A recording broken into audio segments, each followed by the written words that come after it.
अस्सलाम वालेकुम बच्चों, कैसे हैं आप सब लोग। उम्मीद है अल्लाह के करम से इंशाल्लाह ठीक ठाक होंगे। तो आइए बच्चों, आज के सबक का आगाज़ करते हैं। आज हम चैप्टर स्टार्ट करेंगे फ़तेह मक्का, यानी मक्का की फ़तह और मक्का किस तरह फ़तह हुआ, फ़तह करने से पहले की क्या वजूहात थी, किन वजूहात की बिना पर मक्का फ़तह हुआ, और उसके साथ साथ फिर उसके जो वाक़यात हैं, जो हालात हैं, वो सारे इस चैप्टर में हम पढ़ेंगे।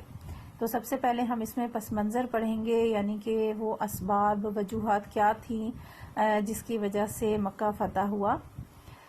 सुलह हुदैबिया के तहत मुसलमानों और कुरैश मक्का के दरमियान 10 साल के लिए जंग बंदी का मुआहदा हो गया था, लेकिन कुरैश मक्का इस मुआहदे पर ज़्यादा अरसे कायम ना रह सके।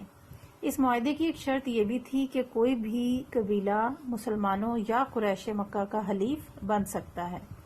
हलीफ बनने की सूरत में दूसरे फरीक को उस पर हमला करने का हक हासिल नहीं था।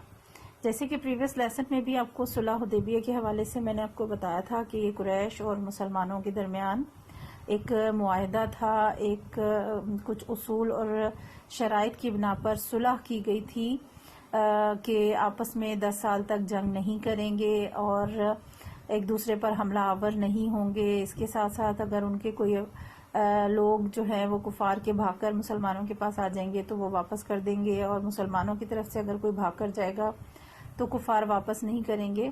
इसी तरह इन्हीं शराइत में एक शर्त ये भी थी कि कोई भी कबीला जो है वो चाहे तो या तो कुरैश मक्का का हलीफ बन जाए, यानी कि साथी बन जाए, इत्तेहाद कर ले, दोस्त हो जाए, या फिर अगर वो मुसलमानों का साथ देना चाहे तो कोई कबीला उनके साथ शामिल हो सकता है, उनका दोस्त बन सकता है, और इस बिना पर भी वो फरीक एक दूसरे पर हमलावर नहीं होंगे। कोई भी किसी पर हमला नहीं करेगा, कोई किसी के साथ जंग नहीं करेगा।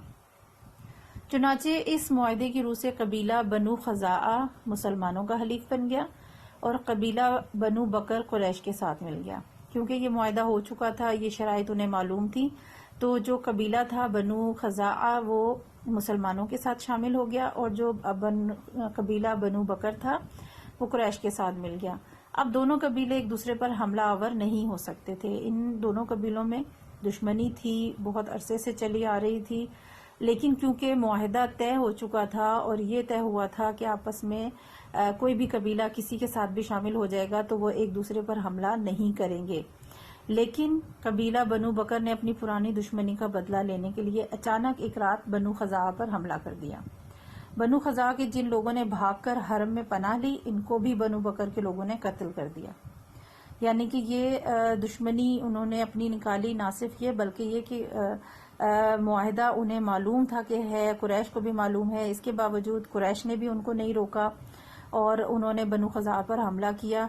और बनु खज़ा यकीनन इस वजह से सुकून में थे, उन्हें मालूम था कि मुआहदा हो चुका है तो कभी कोई हमला नहीं करेगा, लेकिन उन्होंने अचानक ही हमला कर दिया। और जो लोग भाग कर गए और हरम में पनाह ली, वहां पर छुपे, लेकिन वहां पर भी बनु बकर के लोग जो हैं वो घुस गए और उन्होंने कत्ल कर दिया। बनु बकर को इस हमले में कुरैश की भरपूर हिमायत हासिल थी, यानी वही बात जो अभी मैंने आपको बताई कि कुरैश ने मुसलमानों से मुआहदा किया हुआ था, लेकिन उन्होंने बनु बकर को इस किस्म की हरकत से हमला करने से नहीं रोका। इनका ये हमला सुलह हुदैबिया की खुली खिलाफ वर्जी थी। जाहिर है जो चीज़ एक तय हो गई थी कि हमला नहीं करना है, लेकिन उन्होंने अचानक हमला कर दिया, तो इसका मतलब है कि वो जो मुआहदा किया था उसके खिलाफ इन्होंने हरकत की। बनु खज़ा के लोग हुजूर सल्लल्लाहु अलैहि वसल्लम के पास अपनी फरियाद लेकर गए। आप सल्लल्लाहु अलैहि वसल्लम ने फौरन एक कासिद इन शराइत के साथ रवाना किया। बनु खज़ा के जो लोग बच गए थे इस हमले में, वो हुजूर सल्लल्लाहु अलैहि वसल्लम के पास गए, उन्हें बताया कि इस तरह से मुआहदे की खिलाफ वर्जी की है और अचानक हमला करके बहुत से जो अफराद हैं उन्हें शहीद कर दिया है। तो आप सल्लल्लाहु अलैहि वसल्लम ने एक कासिद अपना जो है पैगाम रसा वहां भेजा और ये शराइत बयान की। कौन सी शराइत थी? नंबर 1, मकतूलीन का खून बहा अदा किया जाए। खून बहा कहते हैं खून, अब जितने जो कत्ल किए हैं, जितने लोग शहीद किए हैं, उन सब के बदले में उतने ही अफराद का जो है वो कत्ल किया जाएगा, या अगर उसके लिहाज से और दूसरा फरीक चाहेगा तो वो उसका जो है वो कीमत हासिल कर लेंगे। या फिर नंबर 2 जो शर्त थी वो या कुरैश मक्का बनु बकर की हिमायत तर्क कर दे। दूसरी शर्त ये थी कि कुरैश मक्का ने जो بنو بکر کو اپنا دوست بنا لیا ہے، ساتھی بنا لیا ہے، تو دوسری صورت یہ ہے کہ قریش مکہ ان کی جو ہے وہ دوستی ختم کر دیں، ان کی حمایت ختم کر دیں، تو بنو بکر سے پھر ہم خود ہی بدلہ لے لیں گے۔ اور تیسری شرط یہ تھی کہ یا پھر یہ اعلان کر دیا جائے کہ حدیبیہ کا معاہدہ توڑ دیا گیا ہے، وہ جو معاہدہ کیا تھا سن 6 ہجری میں، تو پھر تیسری شرط یہ تھی کہ پھر اس معاہدے کو توڑ دو تاکہ ہم بھی پھر ان شرائط کے جو ہیں وہ پابند نہیں ہوں گے۔ قریش مکہ نے گھمنڈ میں آ کر تیسری شرط قبول کر لی اور حدیبیہ کے معاہدے کو توڑنے کا اعلان کر دیا، کیونکہ بہت حلیف ہونے کی وجہ سے زیادہ اتحاد کر لیا تھا، فوج زیادہ ہو گئی تھی، تو مزید گھمنڈ میں آ گئے تھے، غرور کا شکار ہو گئے، اور انہوں نے جو تیسری شرط تھی کہ معاہدہ توڑ دیا جائے، انہوں نے اس کو قبول کر لیا۔ اور اس اعلان کے بعد جو ہے پھر آپ صلی اللہ علیہ وسلم نے قریش کی وعدہ خلافی کا بدلہ لینے اور خانہ کعبہ کو بتوں سے پاک کرنے کا یہ بہترین موقع تھا۔